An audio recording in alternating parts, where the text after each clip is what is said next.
What up, y'all? Man, I ain't made a video for y'all in a minute. As y'all can see, I'm in this truck, still on the road, still working. Meant to make a video for y'all last week, and the Packers win over the Texans. Again, I was on the road driving. Couldn't make the video after. I kind of got off. I was super tired. And I apologize for that one. So that was a week I missed out on making y'all video. It's kind of hard watching these games on the road on my phone, driving, depending on the time frame, depending on what time the game is, shit like that. So I'll recap that game a little bit, and then talk about the game today. Well, last week was a good game for Rodgers, Adams, a couple people on the defense, Kamal Martin looked pretty good. Defense was in shutdown mode most of the game. End of the game, they start giving up points and shit. Could have easily won that game by more points, but it is what it is. A W is a W, so I'll take that. So this video gonna be more about that game and things I've seen, and I'm gonna make another quick video about today's game and my prediction. One thing in that game that troubled me, and one thing in that game was actually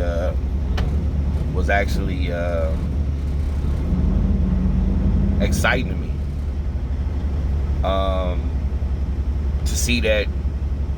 So the troubling thing to me was to see. Pull this shade. Okay, there we go. That's probably this shade right here, but we need a little light, so fuck it. One thing that troubled me really bad was to see Valdes-Scantling not get one catch. I think he got targeted one time in that game, so that's troubling signs for me. To not see against a secondary, I thought okay, I'm like, damn, this game, I think Valdes gonna take the top off and do his thing this game. He didn't do shit. He didn't have one catch that game. So that's troubling. Could this be his last year? I think so.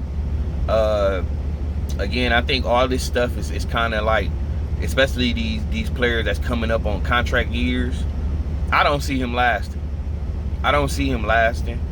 I think this could be his last year. He's taking up a roster spot for somebody we can bring in and make an impact. You got Funches coming back next year. So, I mean, you think about it, Adams, Lazard, Funches, Taylor. Now, look at Taylor. Taylor might be somebody that come out the woodworks and take his spot. We still haven't seen anything with EQ, because EQ, was out for a while, so he got to get up to speed. But for Valdes-Scantling, man, it ain't looking too good, man. For somebody that's supposed to be our person, our burner, our person that takes the top off and helps this team open up the field, he's not doing shit. So I don't know, man. I don't know what to say about him. So I'm gonna just leave it at that. Did I see anything else troubling from that game? No, that was pretty much it. Valdes-Scantling, somebody who I root for, somebody that I thought was gonna take leaps and bounds, but he's spotty.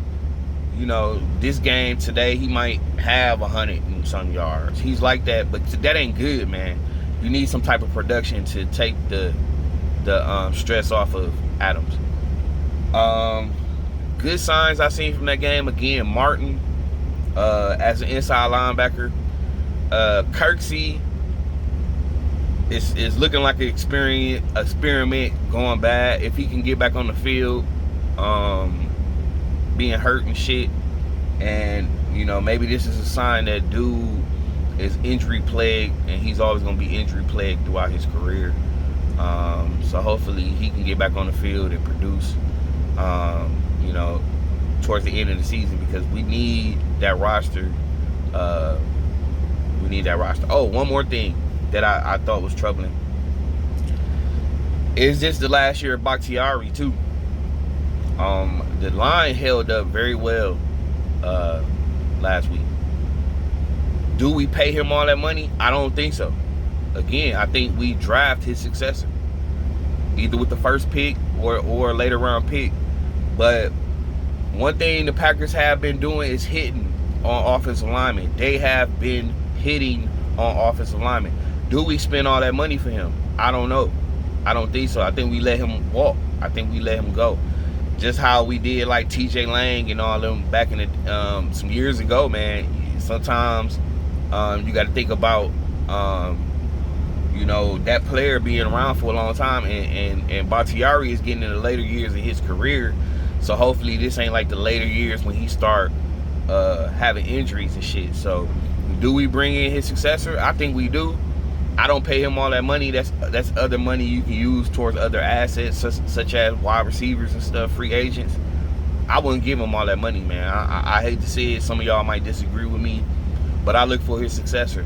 I look for his successor, man. I look for someone to come in and start holding it down. And you got Billy Turner and all them on that side anyway, holding up his slack. So we'll see, man. It'll tell us with his replacement in there if he's needed, you know, if he's just all smoke, if we just all puffing smoke. Because you think about it, a lot of rushers don't really come from that side. All the rushers are on the right side or in the middle. You know, I see paying somebody like Corey Linsley, yeah, keep him, but giving Bakhtiari all that money, I'm not finna do it, y'all. I'm sorry, I'm not gonna do it. Y'all can give me reasons why. All pro, all that shit, yeah, but you on the weaker side. You're playing the weaker side. Right side, I think Bulaga was more valuable than Bakhtiari, but that's just my opinion. Y'all let me know. Another thing that troubled me all the time is that Rodgers always staring down Adams. Every play he's like staring down Adams, staring down Adams, staring down Adams, staring down Adams. There might be a reason for that, because Valdez and all them other motherfuckers is not getting open. You know, Tonyan, that man is doing his thing. I seen some shit talking about the Packers trying to go after Zach Ertz. I don't think you need no tight end. You got 2-3 good tight ends. Even Mercedes Lewis can get out there and get open. Sternberger got his first touchdown of the year. Hopefully that's a confidence builder. Tonyan, I mean, it was a play up the sideline. Rodgers actually had Tonyan gone.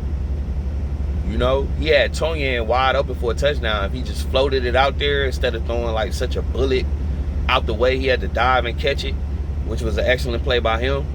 But you know, I think they got tight ends that's coming along and that are gonna do their thing in the future. So you do not go out there and try to get no Zach Ertz. You know, he's too expensive right now. You know, and you still got DeGuara. Unfortunately, we seen what he can do. Unfortunately, he had to get taken out for the rest of the year with an injury. Bad thing. Another fucking bad thing, man. Rodgers had like plenty of people open and missed passes. He had Tonyan wide open. He had Devontae wide open for a fucking post or something like that. He was fucking gone. You know? But it is what it is, man. You don't what the fuck is he doing?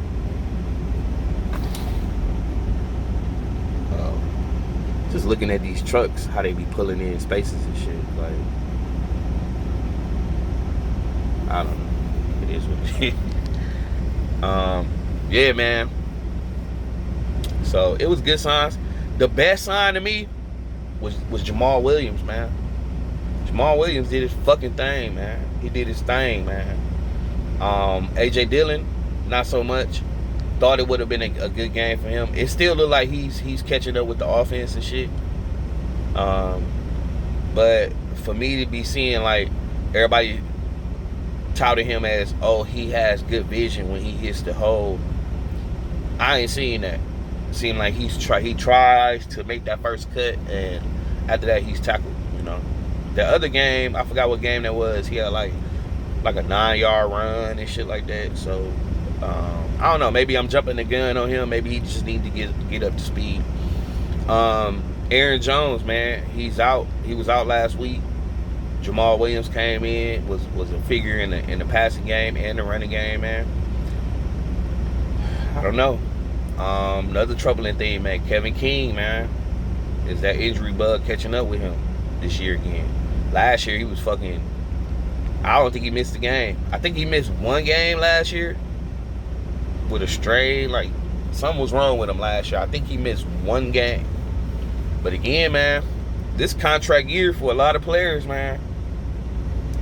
And I understand that it wasn't no preseason, and a lot of people weren't in shape the way they needed to be.